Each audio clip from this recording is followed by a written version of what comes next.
सुप्रभात। सुधा सक्सेना की सस्नेह सुबह की राम राम। 30 जुलाई इंटरनेशनल फ्रेंडशिप डे है, मित्रता दिवस है। आज मैं प्रेम और मित्रता पर थोड़ा चर्चा करना चाह रही हूँ। अनेक भौतिक उपलब्धियों को हासिल कर एक व्यक्ति अपने गुरुजी के पास पहुँचा और बोला, मुझे परमात्मा को पाना है, कृपया वहाँ तक पहुँचने का मार्ग प्रशस्त करें। गुरुजी को उसकी आँखों में सूक्ष्म अहंकार दिखा। वह परमात्मा को भौतिक उपलब्धियों की भांति पाना चाहता था। गुरुजी ने व्यक्ति से पूछा, तुमने किसी से प्रेम किया है? व्यक्ति ने कहा, नहीं, समय ही नहीं मिला, ऐसी बेकार चीज़ों के लिए मेरे पास समय नहीं है। गुरुजी को उस पर दया आ गई। सिर हिलाकर कहा, तब तुम्हें भगवान कभी नहीं मिल सकते। यह सुनकर व्यक्ति आश्चर्यचकित हो गया।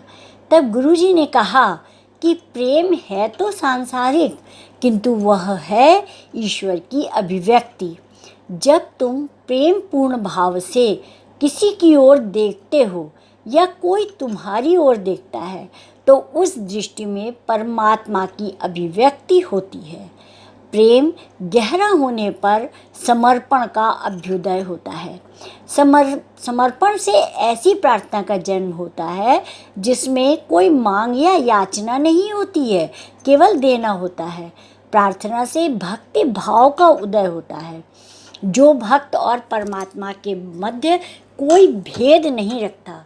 इसलिए जिसने भी प्रेम की अनुभूति की है उसे स्वतः ही ईश्वर की झलक मिल जाती है। सांसारिक प्रेम के माध्यम से ही हम ईश्वर को खोजते हैं, जिसके प्रति आकर्षित होते हैं या जिससे आसक्ति महसूस करते हैं, उसके लिए हमारा मन चुपके से कहता है, इसमें ये गुण और होता तो बहुत अच्छा होता। जबकि हम जानते हैं कि ईश्वर ही सर्वगुण संपन्न है और कोई नहीं। ईश्वर को पाने के लिए प्रेम रूपी द्वार खोलना होगा और आवश्यकता है कि प्रेम को उस पर हम समर्पित करें। एक बात और समझिएगा, प्रेम चयनात्मक होता है। मैत्री प्रेम का विस्तार है। मित्रता जो है वो प्रेम का विस्तार है। प्रेम का दायरा यदि नहीं बोलेगा तो आप किसी के मित्र नहीं हो सकते। मित्रता का अर्थ है कि एक दूसरे के सानिध्य का आनंद एक दूसरे के प्रति सम्मान रखते हुए लेना। मैत्री में एक दूसरे के प्रति आकर्षण का भाव भी होता है। यह संसार तभी प्यारा लगता है जब तक कोई आपको अपना मित्र कहे। मित्र से बढ़कर अपनत्व का भाव किसमें होगा? यह एक ऐसा पारस्परिक बंधन है जो जीवन के किले को मजबूत करता है। मित्रता करना और मित्र पाना जीवन का महान सुख है। मित्रता में विश्वास भी महत्वपूर्ण है। आप विश्वसनीय बनकर ही विश्वास पात्र बन सकते हैं। ऐसे व्यक्ति का सानिध्य जहाँ समय का पता ही न चले तो समझिए आप सच्चे मित्र की संगति में हैं। ज्ञान योग का आधार मैत्री ही है।